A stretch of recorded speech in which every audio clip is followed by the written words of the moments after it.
안녕하세요.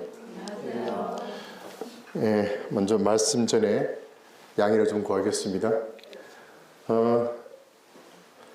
집회 시간이 순서가 조금씩 늦어진 거 아시죠? 예.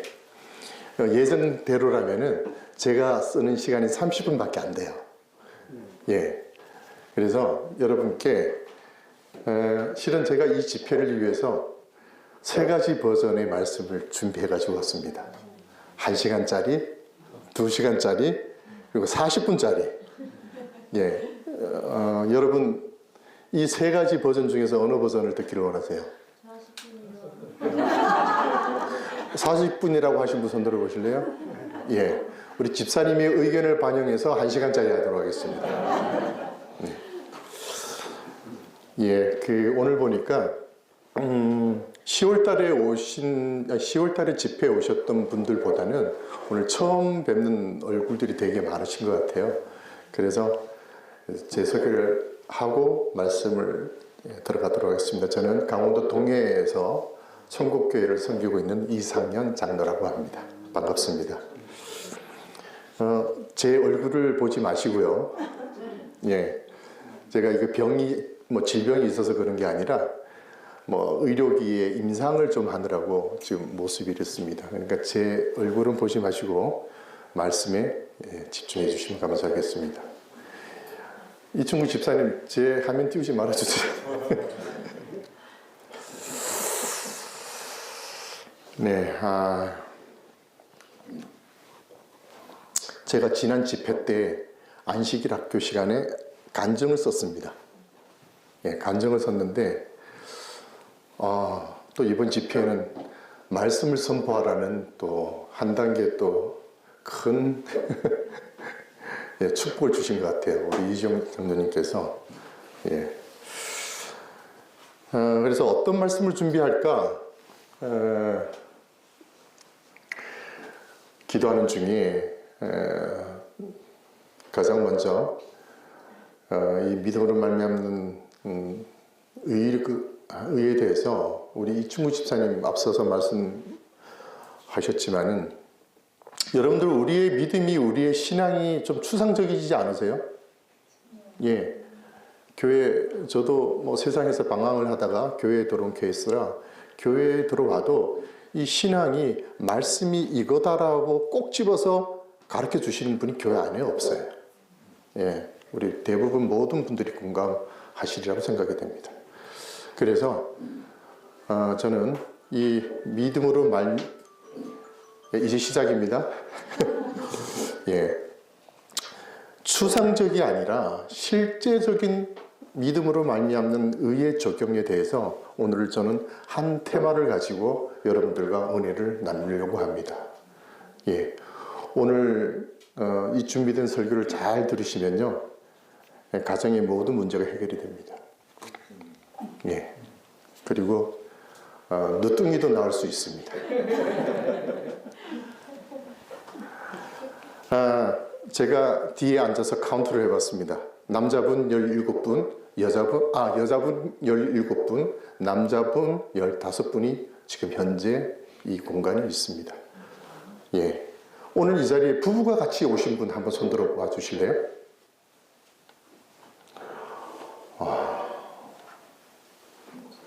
예. 부부들이 오늘 꼭 오셔야 되는데. 예. 질문을 한 가지 드리겠습니다. 이 집 주인이신 이지영 장로님, 네. 사모님하고의 결혼 생활 지금까지 행복하시나요? 네. 네. 사모님께 여쭤볼게요. 행복하세요? 네. 네. 근데 두 분께 그 행복이 언제부터 행복했었나요? 처음부터 행복했었나요? 대답을 못하시잖아요. 네. 먼저 한 예화를 들어보겠습니다. 어느 여자분이 여고 동창회에 갔다 왔습니다. 여고 동창회에 갔다 와서 집에 와서 남편에게 이런 얘기를 하더랍니다. 오늘 동창회 가보니까 친구들이 다 복 받았더래요. 그래서 남편이 아니 친구들이 한 명도 아니고 다 그렇게 복 받았다고? 왜? 이 아내분이 뭐라고 할게요? 예, 남편이. 예. 예. 우리 남성분들 잘 들으셔야 됩니다. 예. 어느 장례식장에 이제 간에 누워 있는 잠들어 있는 남편 이제 장례식을 이렇게 진행을 하는데 갑자기 간 속에서 죽었던 남편이 벌떡 일어나더래요. 이 부인이 뭐라 그럴게요? 네? 탁 누르면서 여보 의사 선생님이 사망 진단 내렸어. 자, 우리 이충구 집사님이 좀 감동의 눈물을 흘리셨잖아요. 그래서 저는 여러분들 잠들기 전에 좀 평안해지라고 저는 좀 부드럽게 주제를 좀 정해왔습니다. 자, 오늘 저는 자, 다 함께 큰 소리를 한번 읽어볼까요? 믿음으로 말미암는 의 가정에서. 예. 여러분, 우리가 오늘 이 자리에 모인 한 가지 주제는 믿음으로 말미암는 의의 주제 때문에 모두가 모였습니다. 그러면 이 믿음으로 말미암는 의가 정말 추상적인 진리가 아니라 실질적인 진리로 우리의 삶에 적용이 되어야 된다는 거죠. 아멘인가요? 아멘. 예. 그래서 그 믿음으로 말미암는 의의 가장 기본 출발점이 어디냐? 가정이라는 거죠. 그 가정 중에서도 어디요?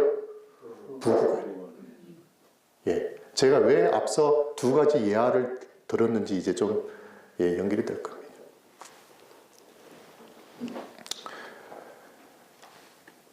특별히 이 부부 간에 이 의가 드러나지 않으면 가정은 파탄나고 맙니다. 대부분 여기 계신 분들 다 가정을 꾸리고 계신 분들이잖아요. 근데 모르겠습니다. 제 기준입니다. 제가 올해 침례받은 지 26년째 되는데 이 의를 가지고 부부 간에 적용을 해서 설교를 제가 들어본 적이 없는 것 같아요. 예. 우리 각성길 목사님 이 주제를 가지고 설교해 보신 적 있으신가요? 중간에 끼워서 해보자고. 네. 그래서 저는 오늘 이 제목에 나와 있는 것처럼 우리의 가정에서 우리의 부부들이 서로가 얼마나 소중한 존재이고 그리고 특별히 이 마지막 때 가정을 지키는 것이 얼마나 중요한지 말씀을 통해 들여다보고 믿음으로 말미암는 의가 부부간에 심어질 때 주어지는 큰 축복이 무엇이고 그리고 이 시간 호소하시는 성령의 음성을 여러분 듣길 바라면서 이제 말씀의 문을 열어보도록 하겠습니다.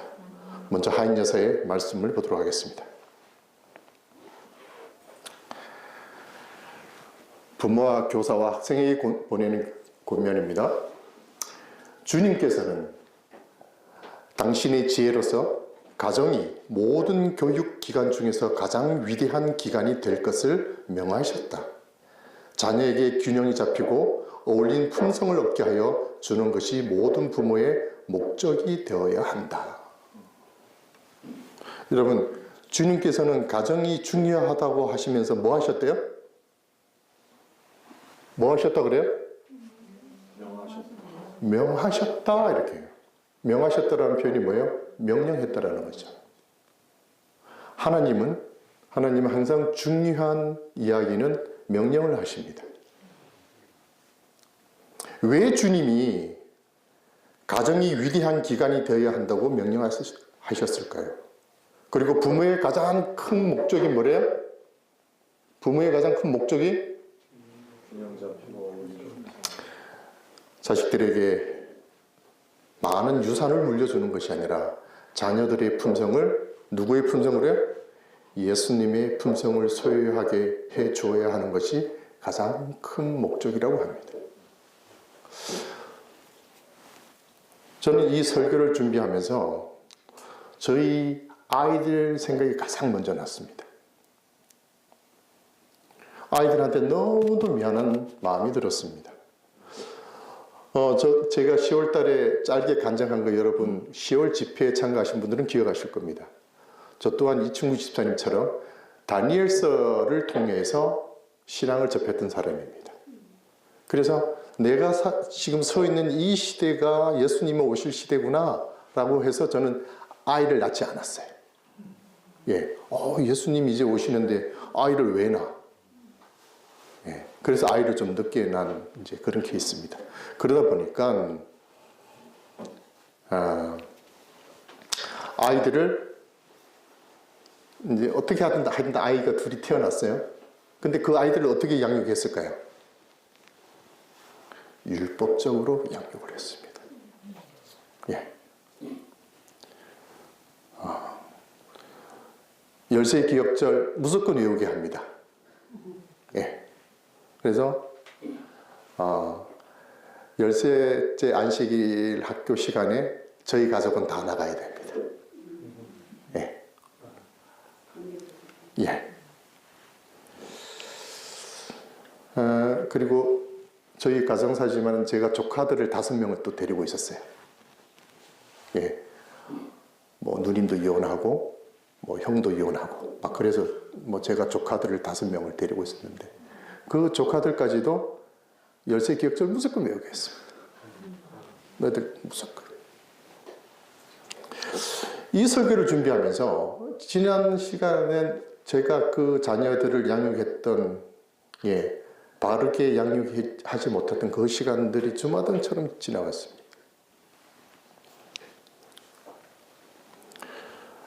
그런 제 자신을 볼 때 이 믿음으로 말미암는 의야말로 가정에서 특별히 부부 사이에 가장 강력하게 작동을 해야 된다는 것을 더욱이 느꼈습니다. 하나님은 아담과 하와를 당신의 형상대로 창조하셨습니다. 여러분, 왜 하나님은 그런 생각 안 해보셨어요? 아담만 만들었으면 우리가 오늘 이 집회에 안 와도 돼요. 맞죠? 왜 하와를 만들어가지고 그냥 아담만 그 에덴 동산에 살게 했으면 죄도 안 지었을 거고.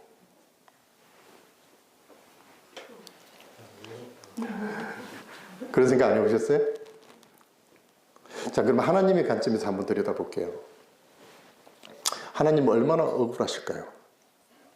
하나님의 입장에서 그 인간 아담과 하와를 만들지 않았더라면 독생자께서 그 십자가를 안 지셔도 됐잖아요. 여러분 그런 생각 해본 적 있으세요? 근데 왜 이런 힘든 길을 하나님은 선택하셨을까? 그래서 우리는 말씀을 통해 그 진실을 들여다봐야 한다는 사실입니다. 특별히 하늘에서 일어난 전쟁의 역사를 우리는 잘 이해를 해야 됩니다.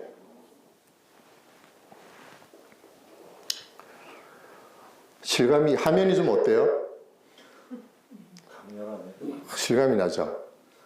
요즘에는 이 인공지능이 발달돼 가지고요. 좀 돈 주는 유료화 회원이 되면은요. 예전에 설교를 준비하고 PPT를 만들 때는 뭐 그림 여기 가서 따오고 저기 따오고 되게 시간이 많이 걸렸는데 요즘은 인공지능한테요. 내가 이런 그림을 원해 라고 딱 입력하면 그림이 딱 만들었어요. 예. 하나님께서 창조한 하늘의 천사 3분의 1이 뭐 하죠? 타락하여 쫓겨납니다.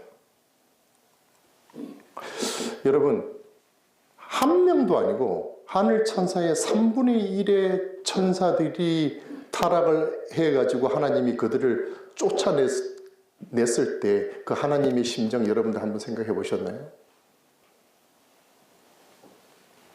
하나님이 얼마나 마음 아프셨겠습니까?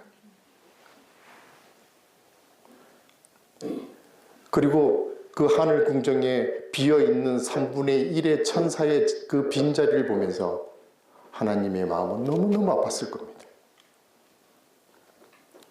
우리가 그 인간의 이해력으로 지력으로 그 하나님의 심정을 이해할 수는 없습니다.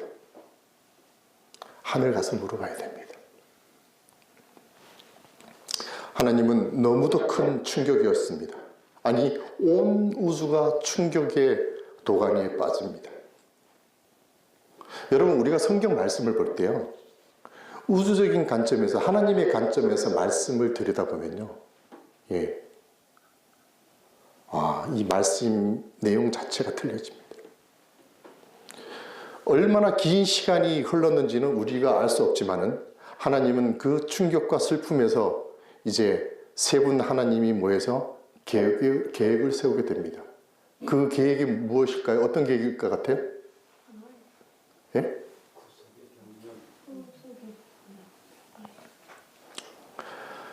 너무도 슬퍼하셨던 이 하나님은 이 세상을 창조하시고 특별히 아담을 창조하시고는 뭐라고 말씀하세요?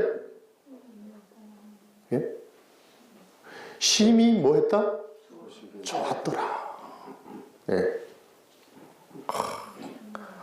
당신의 형상대로 아담을 창조하시고 코에 생기를 불어넣으시고, 생각해 보십시오. 아담과 하나님이 눈으로 생기를 불어넣었을 때, 특별히 우리 여집사님들, 아이를 낳았을 때, 처음 딱 아이를 봤을 때 그 느낌 어때요? 예? 그 감동 이루 표현할 수 없잖아요. 하나님은 그 아담을 바라보시면서 얼마나 기뻐했을까요?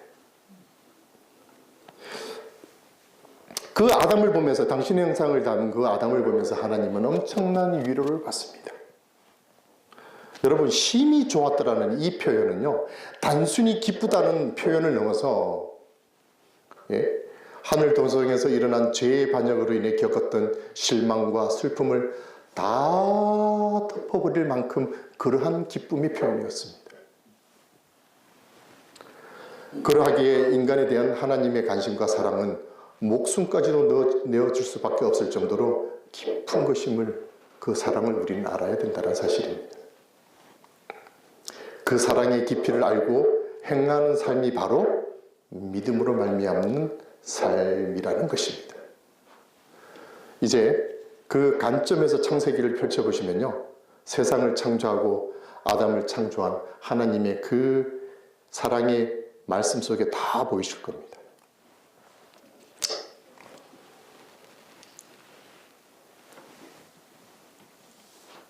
저는 확실하게 여러분들에게 이 자리에서 확신한다는 표현을 좀 하고 싶습니다. 여러분, 하늘 궁전에 3분의 1의 천사가 이제 쫓겨났잖아요. 그러면 하나님이 그 빈 자리를 어떻게 했을 것 같아요? 예? 자, 3분의 1의 천사를 채웠을 것 같아? 안 채웠을 것 같아? 이도 저도 아닌 분들은 뭐 하시는 분들? 안 채우시죠. 성경에 그런 얘기가 나오나요? 주석에 나와요. 예? 주석에. 주석에요? 주석에 그런 내용이 나옵니까? 네. 보면 네. 인간으로 하여금 천사의 자리를 채우실 계획을 갖고 있다. 네. 우리 장로님 말씀 많이 보신 분이시네요. 예. 하나님은 그 비어있는 하늘 천사의 3분의 1의 자리를 안 채우셨습니다. 그럼 우리가 말씀으로 증명을 해야 되잖아요. 맞죠? 정언보감 2권에 이런 말씀이 있습니다. 우리 다 함께 읽어볼까요? 시작.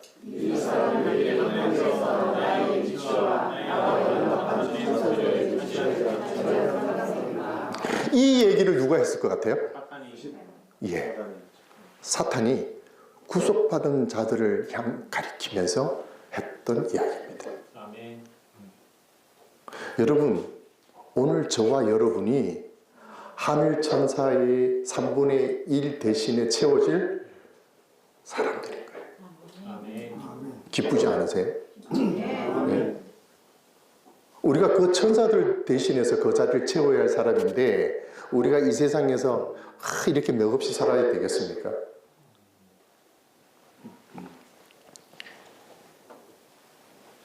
여러분, 우리 가야 됩니다. 만나야 됩니다. 예? 어디 가야 돼요? 누구를 만나야 됩니까? 예. 말씀을 하나 보도록 하겠습니다. 부조와 선지자에 있는 말씀입니다. 사람은 외모나 품성에 있어서 모두 하나님의 형상을 지니게 될 것이었다. 그리스도만이 아버지의 본체의 형상이시나 사람은 하나님의 모양으로 지음을 받았다. 그의 본성은 하나님의 뜻과 조화되었다. 그의 마음은 하나님의 일을 이해할 수 있었다. 그들은 천사처럼 빛과 영광의 옷을 입고 있었다. 그들이 하나님께 순종하는 생활을 하는 동안에는 이 빛의 두루마기가 계속 그들을 둘렀다. 여러분, 아담과 하와는 외모뿐만 아니라 품성까지도 뭐 했대요? 하나님과 닮았습니다. 심지어 하나님의 일까지도 이해할 수 있도록 하나님이 창조하셨다는 사실입니다. 그리고 천사들과 같은 빛과 영광의 옷, 즉 의의 두루마기를 입고 있었습니다. 이렇게 완벽하게 창조된 아담과 하와가 어떻게 죄를 지었을까? 그들은 불순종을 통해 죄를 짓게 됩니다. 여러분, 이 빛의 두루마기는요, 순종할 때만 유지가 됩니다. 맞나요? 여러분, 아담과 하와가 불순종의 죄를 짓자마자 그들의 품성은 변하게 됩니다. 가장 먼저 아담은 죄의 원인을 여자라고 그 여자를 만드신 하나님을 우회적으로 비난하는 아주 사탄의 정신을 갖게 되죠. 하나님의 형상대로 지음을 받은 두 인간이 이제 서로 운명하며 결국 하나님께 죄를 뒤집어 씌우려고 하는 사탄의 형상으로 변하는 모습을 보는 하나님의 마음 얼마나 아팠겠습니까? 하늘에서도 3분의 1의 천사의 타락으로 인하여 내어 쫓았는데 이제 그 지구라는 이 에덴 동산을 창조한 이 땅에서도 뭐예요? 아담과 하와를 다시 내어 쫓아야 됩니다.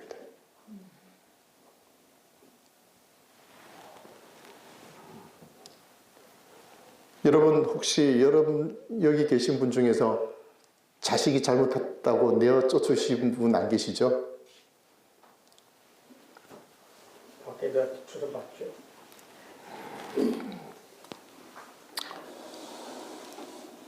우리는 이해할 수 없습니다. 그분의 그 깊은 슬픔을 우리 죄인들은 이해할 수 없습니다. 여러분, 하나님을 믿는 삶에서 중요한 여러 요소들이 있습니다. 여러 요소들 중에서 가장 중요한 게 무엇일까요? 한번 생각해 보셨어요? 저는 이 말씀을 준비하면서 개인적으로 순종이라고 생각이 듭니다. 믿음, 의에 있어 순종이 뒷받침 안 되면요, 다 무너지게 됩니다.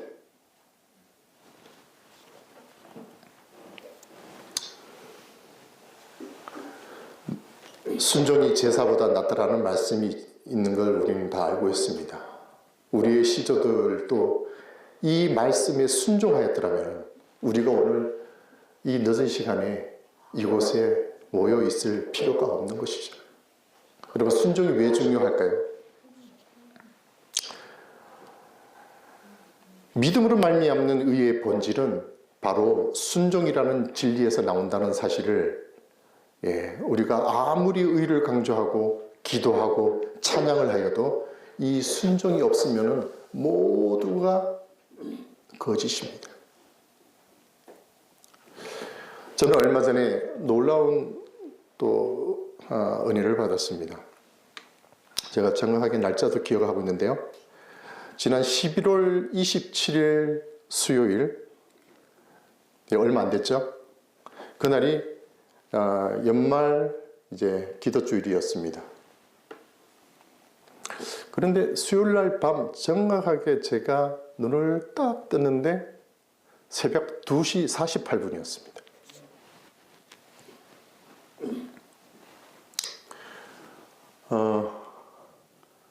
저는 저녁에 잠들면은 뭐 어지간한 일 아니면 아니 뭐 특별한 뭐 경우 없으면 무조건 아침에 정말 잠을 잘 자는 스타일인데 그날 새벽 2시 48분에 잠이 깨었는데 저는 언제부턴가는 모르겠습니다만 잠이 깨면은 정상적으로 일어나는 케이스 말고요. 특별한 경우에 잠이 깨면은 하나님이 무슨 일로 나를 깨우셨지? 라는 그런 이제 생각들을 합니다. 여러분 다들 공감하시겠지만 연말 기도주일 일주일 내내 새벽 기도하면은 좀 피곤하잖아요. 예. 그런데 그날 새벽에 잠이 깨서 이상하다 하고 이제 잠을 새벽에 또 교회에 가야 되니까 억지로 잠을 청하려고 이리 듣지라 저리 듣지라 제 기억으로 한 1시간 정도 그랬던 것 같습니다. 그런데 문득 제 머릿속에서 야, 자려고 하지 말고 말씀을 봐.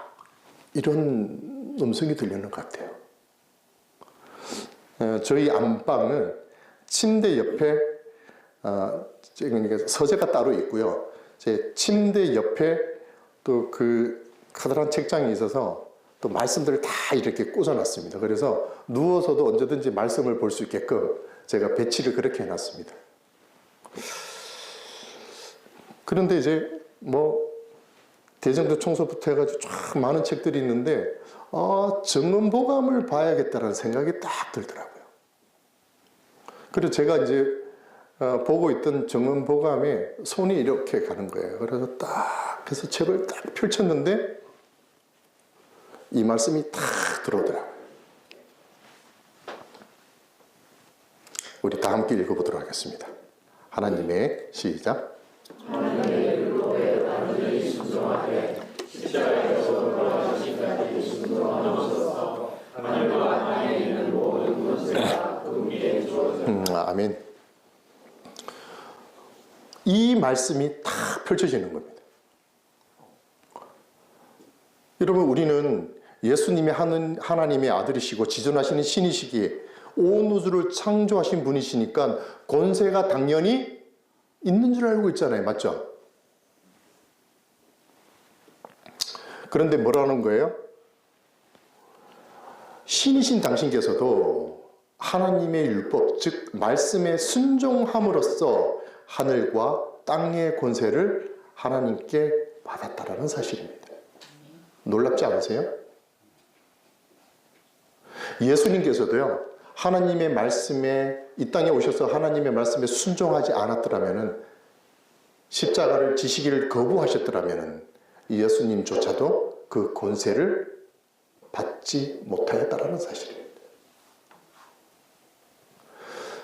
이 사실을 너무도 잘 알고 있는 예수님께서 겟세마네 동산에서 고뇌 참 기도를 합니다. 그 유명한 기도죠. 조금 나아가서 얼굴을 땅에 대시고 엎드려 기도하여 이르시되 내 아버지여 만일 할만하시거든 이 잔을 내게서 지나가게 하옵소서. 그러나 나의 원대로 마옵시고 아버지의 원대로 하옵소서 하시고, 저는 개인적으로 성경 전체를 통틀어 가장 완벽한 순종의 기도라고 생각이 됩니다. 여러분 우리가 이런 기도를 드려야 됩니다. 맨날 뭐 달라 예수님 편의점 사장도 아닌데 맨날 우리는 끊임없이 달라는 기도만 하는 거죠.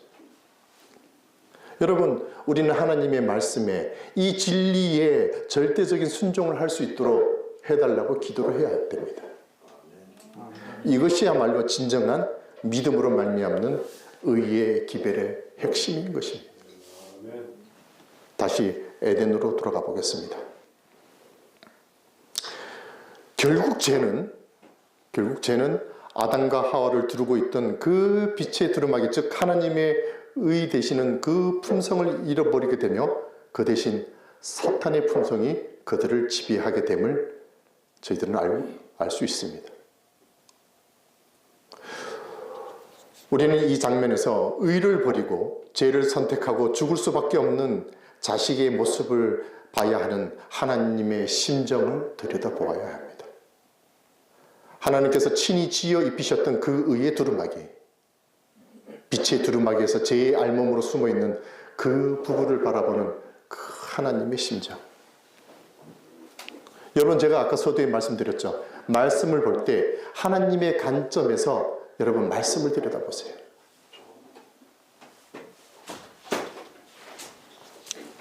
이제 영원한 생명에서 죽을 수밖에 없는 존재를 변해버린 그 자식들을 바라보며 애통하며 눈물을 흘리시는 주님을 우리는 바라보아야 합니다. 여러분, 아담과 하와를 두르고 있던 그 의의 두루마기가 딱 사라졌을 때 그들이 어떤 감정이었을까요? 우리의 모든 궁금증은 말씀에서 찾아야 됩니다. 여러분, 우리가 이 예언의 신이라는 게 없었더라면 우리가 어떻게 이러한 진리를 알 수 있었겠습니까? 이들이 의의 두루마기가 딱 벗겨졌을 때 가장 먼저 느꼈던 감정입니다. 그들이 누려왔던 사랑과 평안은 사라지고 그 대신 그들은 죄에 대한 의식, 장래에 대한 공포, 영혼의 벌거벗음을 느꼈다. 그들의 몸을 두르고 있던 빛의 두루마기는 이제 사라져 버렸다.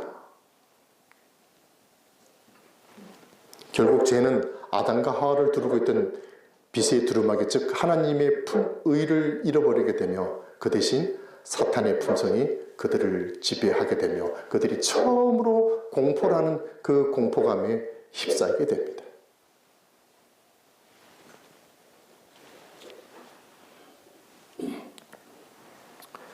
아담을 창조하시고 너무 기뻐서 심히 좋았더라고 고백하셨던 우리 하나님인데, 이제 그 기쁨이었던 창조물이 창조주를 원망하는 모습을 바라보고 정녕 죽을 수밖에 없는 그 부부를 바라보며 이제 하나님은 놀라운 계획을 그 부부들에게 들려줍니다. 그리고 다시금 회복할 기회를 주는데 어떤 말씀일까요? 그 유명한 말씀.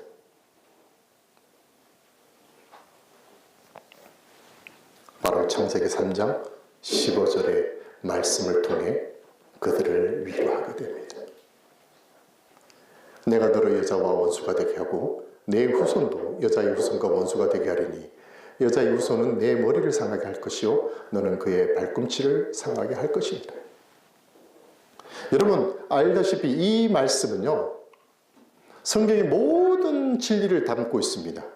믿음으로 말미암는 의, 자아, 포기, 품성, 구속의 경륜이라는 성경을 통틀어 하나님의 의를 가장 잘 표현한 성경 구절인 것을 우리 재림교인들은 다 알고 있습니다.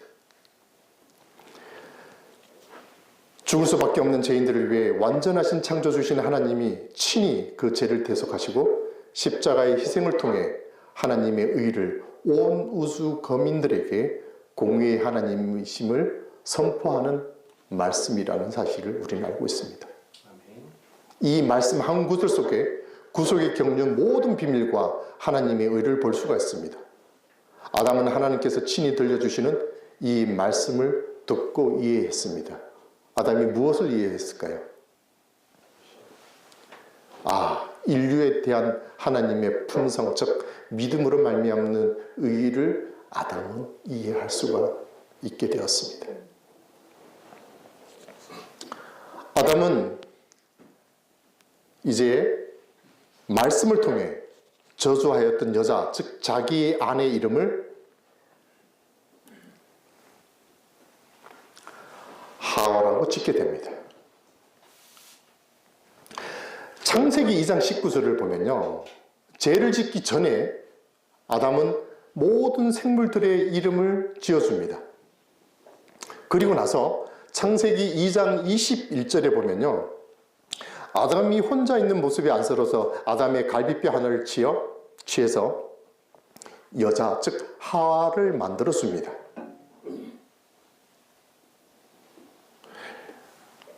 이제 잘 집중해서 들으셔야 됩니다. 여러분, 부부라는 존재가 얼마나 소중하고 존귀한 존재일까요? 그런데 창세기를 보면서 저는 이상한 점을 하나 발견했습니다. 창세기 2장 19절에 모든 생물들의 이름을 지어줬는데, 그리고 21절에 하나님이 하와를 만들어줬는데 이 하와의 이름을 이 아담은 곧장 지어주지 않아요. 그런 의문 좀 안 가져보셨어요?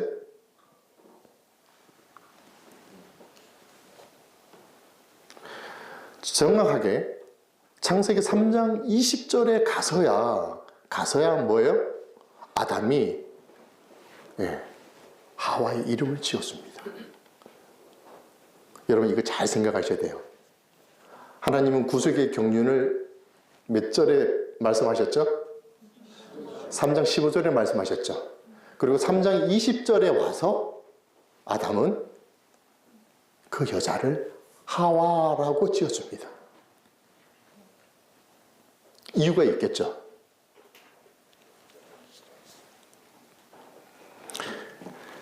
말씀드린 것처럼 창세기 3장 15절의 말씀, 여자의 후손을 통해 죄로 승리하고 세상 역사가 맞춰지기에 생명의 의미, 그만큼 소중한 존재임을 깨달은 뒤에야 이 아담은 그 여자를 하와라는 이름을 짓게 됩니다. 여러분, 이 하와라는 이름은요, 대단히 중요합니다. 왜 중요한지 들여다보겠습니다. 하와의 이름의 뜻은 생명입니다. 즉, 생명은 반드시 누구의 몸에서요? 창세기 3장 15절에 뭐라 그랬어요? 누구의 몸에서요? 여자의 몸에서. 진정한 생명은요, 반드시 여자의 몸에서 나온다는 것입니다. 여기서 진정한 생명이 무엇을 가리킬까요? 예수 그리스도죠. 그래서 예수님은 반드시 여자의 몸에서 나와야지만 이 말씀이 성립을 하게 됩니다. 그리고 그 특권을 누가 누렸죠? 마리아가 누린 것입니다. 왜 예수님이 여자의 몸에서 나올 수밖에 없었는지 이제 여러분이 이해하실 겁니다. 우리 다 함께 커서를 읽어볼까요? 여자의 몸, 시작. 여자의 몸에서 이들의 예수 그리스도께서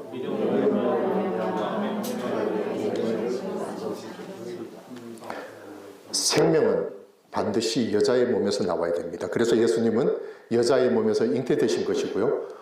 완전한 의와 품성의 소유자인 예수께서 이 땅에 오셔서 믿음으로 당신의 의와 품성을 보이시고 전함으로 하나님의 공의를 온 우주 앞에 완성시키시고 증거하십니다. 또 한 가지 질문해 보겠습니다. 예수님이 이 땅에 오신 목적이 무엇일까요? 우리 장로님 맨 앞줄에 계신데 질문 하나 드리겠습니다. 예수님이 이 땅에 오신 목적이 무엇이라고 생각이 드세요? 성경은 이런 자를 찾아 구원하시기 위해서 오셨습니다. 예. 또 다른 분 있을까요? 네, 집사님. 완전한 율법을 회복시키고자 이 땅에 오신 목적입니다. 예. 그게 가장 큰 목적. 예. 예수님이 이 땅에 오신 목적은 뭐 다 맞습니다. 많은 목적이 있는데요. 자, 말씀에 어떤 말씀이 있는지 한번 들여다보겠습니다. 부조와 선지자의 구속의 경륜에는 사람을 구원하는 일보다 더 강범위하고 깊은 목적이 있었다. 온 우주 앞에 하나님의 품성을 뭐하기 위해서요? 옹이하기 위해서였다. 아멘. 여러분, 이 옹이라는 뜻이 무슨 뜻일까요? 율법을 회복. 이 옹이라는 뜻은 사전적 의미는 지키고 보호하다라는 의미를 가지고 있습니다. 즉, 예수님이 이 땅에 오신 목적은요, 인류에게 하나님의 사랑, 즉 그분의 품성을 보호하고 지키기 위해서 오신 목적이 있다는 사실입니다. 여러분, 하나님의 품성을 지키기 위하여 예수님은 하늘 보좌를 버리시고 이 땅에 오셨다는 사실입니다. 그런데 죄 많은 우리들 보고 뭐 하세요? 함께 뭐 하세요? 함께 지키세요. 여러분, 저와 오늘 이 자리에 계신 여러분들은요, 예?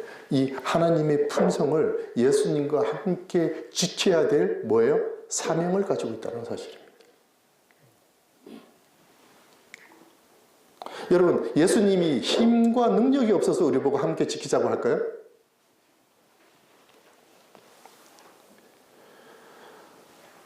여러분, 예수님께서는요, 우리 한 영혼 한 영혼이 너무도 소중하십니다. 그래서 온 우주 거민들에게 이야기를 합니다. 자, 봐라.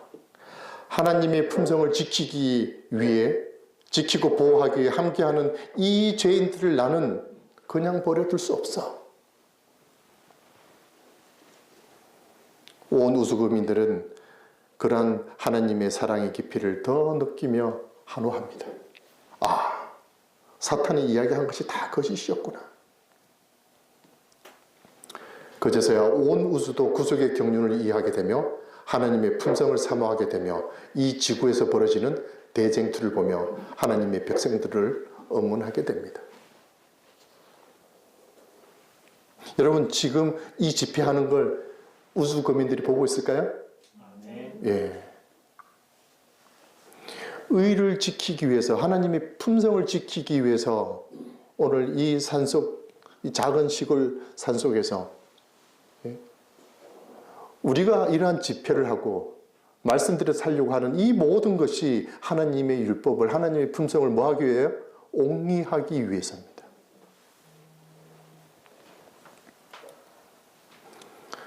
그분의 품성이 즉 의라는 것입니다. 이것을 우리 죄인들에게 선물로 주신 것이 바로 믿음으로 말미암는 의라는 것입니다. 이 의를 통해야만이 진정 자아포기와 하나님의 품성을 품을 수 있다는 것입니다. 여러분, 구원요? 그 어떤 곳에서도 답을 찾을 수가 없습니다. 오직 십자가에서 세우신 죄의 권세를 짓밟고 우리에게 진정한 자유를 통해 구속의 경륜을 완성하신 그리스도의 의밖에 없다는 사실입니다. 아멘인가요? 아멘. 그러하기에 우리가 지금 배우고 전하는 이 믿음으로 말미암는 의는 온 우주 거민들에게 증거하는 하나님의 진정한 품성이자 진리인 것입니다. 그런데 이 진리를 가장 먼저 어디에? 부부간에, 가정에서 이루어져야 한다는 사실입니다. 아담은 창세기 3장 15절을 통해 저주하였던 하와를 생명이라는 이름으로 지어주며 그녀를 진정으로 하나님의 품성으로 그녀를 품을 수 있게 됩니다. 여러분, 그러하기에 이 결혼 제도야말로 믿음으로 말미암은 의를 완성시키는 가장 완벽한 제도입니다. 그래서 하나님은 이 제도를 세상 창조 때부터 만드신 것입니다. 진정한 사랑은 그리스도의 의를 나누고 품는 것입니다. 이것이 우리 가정에서 특별히 부부 사이에 완성되면 사탄의 모든 계획이 틀어지게 된다는 사실입니다. 자, 이제 오늘 설교 주제에 이제 본론으로 들어가겠습니다.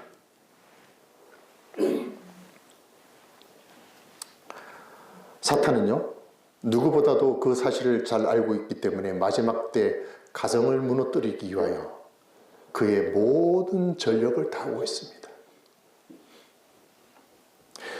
요즘 모든 매체를 들여다보면 사회적, 문화적으로도요, 뭐 혼자 사는 프로그램 되게 많잖아요. 그리고 결혼에 대한 부정적 시선. 여러분, 이러한 것들이 우연이 아닙니다.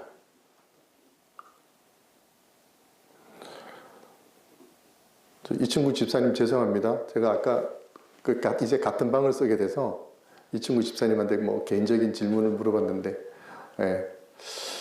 여러분 교회 안에서도 요즘 어때요? 교회 안에서도 이혼을 많이 하나요? 교회 안에서도 이혼 되게 많이 해요.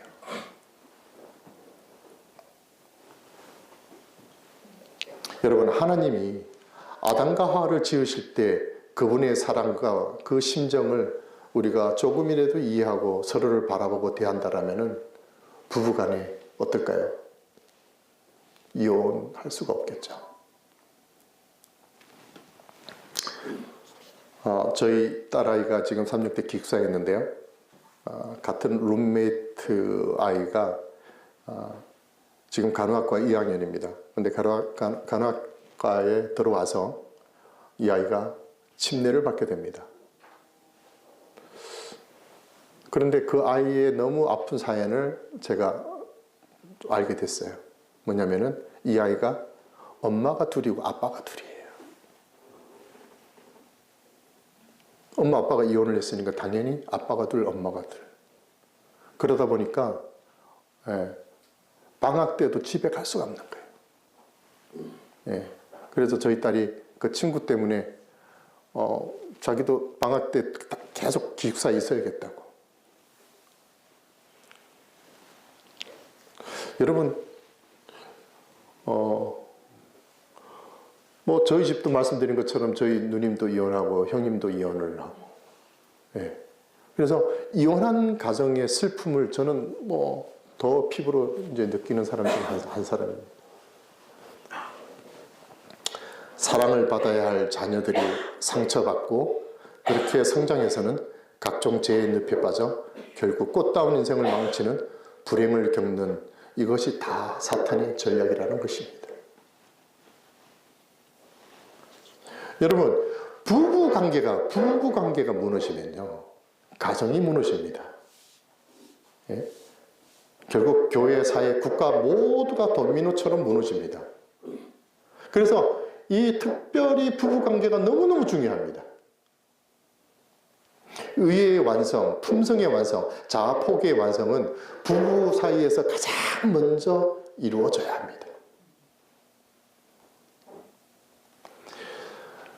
제가 율법주의적인 신앙을 이제 오랜 시간 하다 보니까 나중에 저희 집사람이 울면서 그런 얘기를 하더라고요. 나는 당신이 하나님보다 더 무서운 것 같아. 너무 충격이었습니다.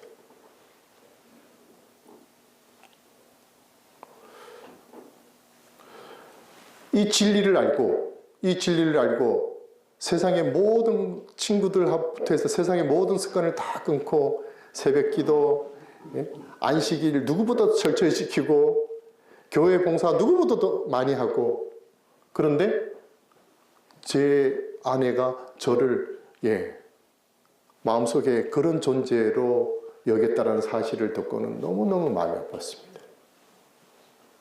그런데 변해야 되겠다는 것도 뭐예요? 짧은 그 한순간 뿐이었다는 사실이죠. 변화가 되지 않습니다. 자, 남자분들 큰 소리를 한번 읽어봐 주십시오. 남편들이여 아내를 그냥 한 여자로 보지 마시고 하나님이 아내를 통해 생명을 주셨음을 잊지 마세요. 생명은 의입니다. 품성입니다. 아내들을 진정 깊게 대하는 사랑하세요. 우리 여집사님들 큰 소리로 아멘 해야죠. 아멘. 여러분, 특별히 남편 되시는 우리 남자분들요, 아내는 특별한 존재입니다. 여러분, 아내에게서 생명이 나오는 것입니다. 아내를 사랑하는 것이 믿음의 실천임을 여러분들 잊으시면 안 되세요. 저는 이 설교를 준비하면서 제가 이 말씀하면 우리 여집사님들의 아멘 소리가 계속 나올 줄 알았어요.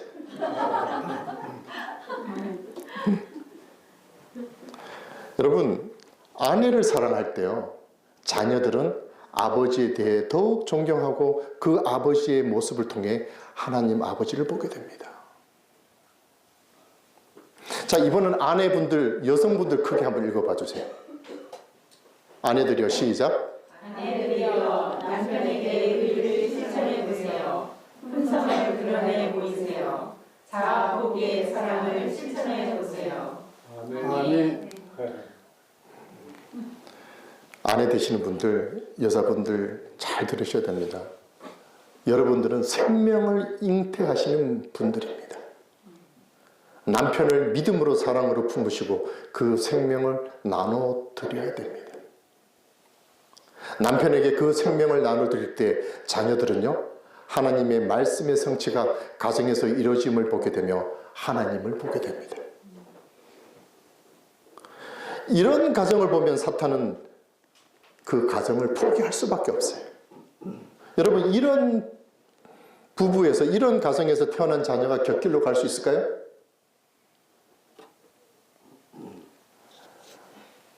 이런 가정에 하나님이 함께 하지 않을까요? 여러분, 믿음으로 말미암는 의는 실제적 삶에 실천되고 드러날 수밖에 없는 진리의 기별입니다. 말로서 믿음을 얘기하면서 자녀들에게 그 의를, 믿음을 드러내지 못하는 남편과 아내들 있으신가요? 결코 하나님은 그런 사람 원치 않으실 겁니다. 부부가 서로 진정 사랑하고 가정을 돌보는 길이야말로 우리가 이 땅에서 믿음으로 말미암는 의를 실천하며 하나님의 품성을 이 땅에서 증거하는 가장 강력한 믿음의 실천이라는 사실을 잊지 마시길 바라겠습니다. 말씀을 보도록 하겠습니다. 어머니는 가정의 여왕이며 자녀들은 그의 신하들이다. 어머니가 중요한 말씀입니다. 하나님의 지배를 받는 그리스도인이라면 그는 자기 자녀들의 존경을 받게 될 것이다. 너무 중요한 말씀 아닌가요?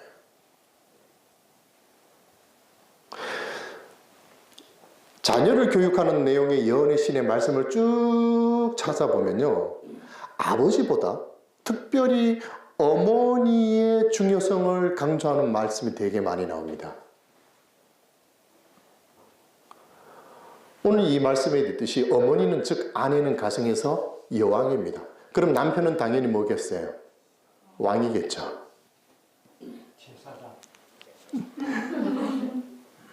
여러분, 오늘 각성길 목사님, 사모님 두 분 서로 왕과 왕비처럼 대해주고 계신가요? 아, 그냥 그저 그냥 미소만 띄시네요. 예. 어머니들, 아내 되시는 분들, 여성분들 잘 보세요. 어머니가 뭐래요?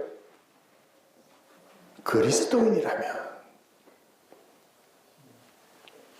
어머니가 그리스도인이라면 자녀들에게 존경을 받는다. 엄청난 도전을 던지는 표현 아닌가요? 여러분, 왜 한국 재림농원에 교회의 청년들이 점점 더 빈자리가 많아질까요? 왜 목사님, 장로님 자녀들이 신앙에서 자꾸 멀어지고 있을까요? 저희 아이가 신학생입니다. 신학과. 근데 그때 이제 코로나가 있을 때 신학과에 딱 들어갔는데, 기숙사에서 안식일에 자기 룸메이트가 목사님 자제였는데 안식일에 버젓이 게임을 하더래요. 신학생이. 이 아이가 너무 충격을 받고 저한테 전화 왔어요. 아빠. 내 룸메이트가 목사님 아들인데 안식일에 게임을 하고 있다.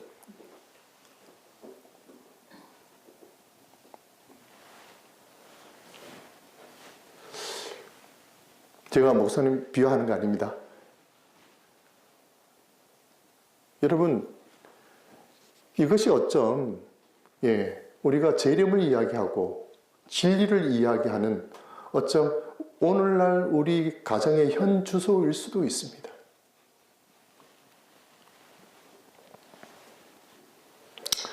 에덴에서 하와가 지은 죄 때문에 여성분들 어쩔 수 없습니다.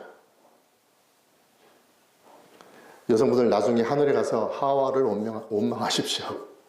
그래서 특별히 남편도 중요하지만은 이 가정에서 어머니들의 역할이 더 중요합니다. 자, 이제 거의 다 와갑니다. 조금만 인내하십시오. 자, 말씀을 하나 보도록 하겠습니다. 남편은 부인의 마음속에 순결한 애정을 얻으려 하고, 아내는 남편의 품성에 변화를 주고 품성을 온전케 하려는 목적을 가지고 결혼 관계를 맺는 사람들은 모두 하나님의 목적을 성취하는 것이다, 이렇게 이야기합니다. 여러분, 하나님께서는요, 결혼제를 통해 우리에게 거룩한 목적을 주셨는데, 이 말씀에 비추어보면요, 남편의 품성이 안 좋은 건 누구 때문이에요? 아니, 이때 남편분들 크게 말씀하셔야죠. 그냥 단순하게 이 말씀을 보면은 남편의 품성에 변화를 주고 품성을 온전케 하려는 목적이 아내들은. 그러면 남편의 품성이 안 좋은 거는 누구 때문이다? 아내 때문에. 남편분들 공감하시나요? 아, 이거 우리 집회에 오신 우리 남성분들 정말 멋있는 분들입니다. 저는 예하고 대답이 나올 줄 알았는데. 여러분, 이 시대야말로 부부가요, 더욱 한뜻으로 의를 실천하며 살아가야 됩니다. 그런 가정에 하나님이 함께 동행할 수가 있습니다. 부부들이 그 가정을 주님과 하늘 천사들, 온 우주 국민들이 바라보고 있다고 생각하면 여러분, 그 가정에 불안은 있을 수가 없습니다.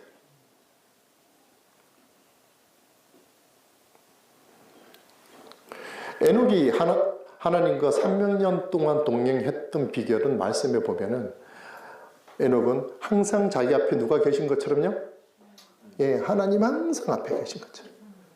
우리의 가정을, 우리의 남편과 아내를 온 우주 국민들이 바라보고 있다라고 하면은 부부싸움 할 수가 없죠. 그래서 우리의 모든 문제가 해결되는 방법은요,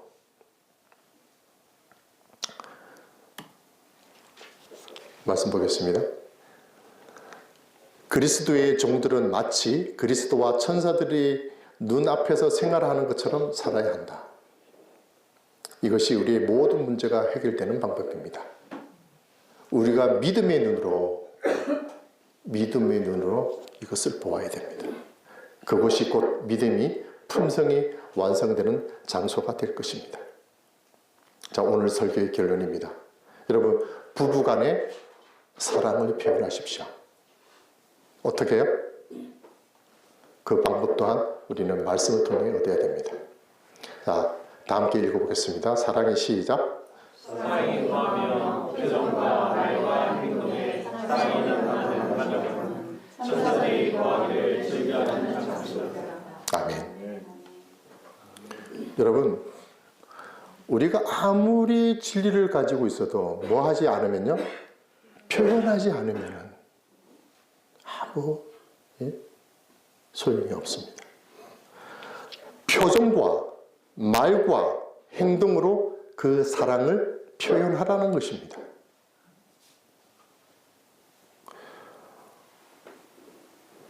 사랑은요, 억지로라도 자꾸 표현해야 늘어납니다. 여러분, 많이 졸리우실 텐데 옆자리에 앉아 계신 분들 바라보면서 우리 다 함께 크게 외쳐볼까요? 사랑합니다.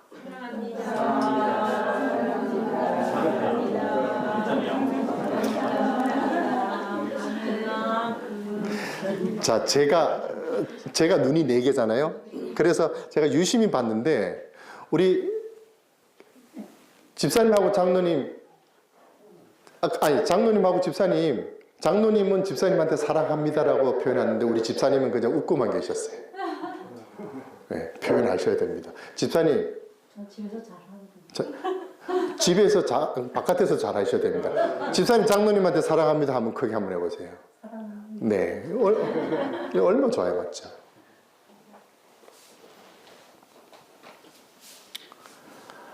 믿음으로 말미암는 의, 즉 사랑은 실천이자 표현입니다. 예수님은 이런 의가 넘치는 가정에 함께 하시기를 원합니다. 우리 가정에서 특별히 사랑하는 남편과 아내가 의로 하나로 연합하고 실천할 때 비로소 그것이 지상에서 천국이자 하나님의 의와 품성 그리고 믿음으로 말미암는 의가 실현되는 곳임을 여러분들 기억하시길 바라면서 이 마지막 때에 가정을 믿음으로 잘 돌보는 일이야말로 가장 큰 사명임을 기억하시면서 여러분들의 가정에 그리스도의 의가 가득 넘쳐나길 바라면서 말씀을 줄이도록 하겠습니다. 기도하겠습니다.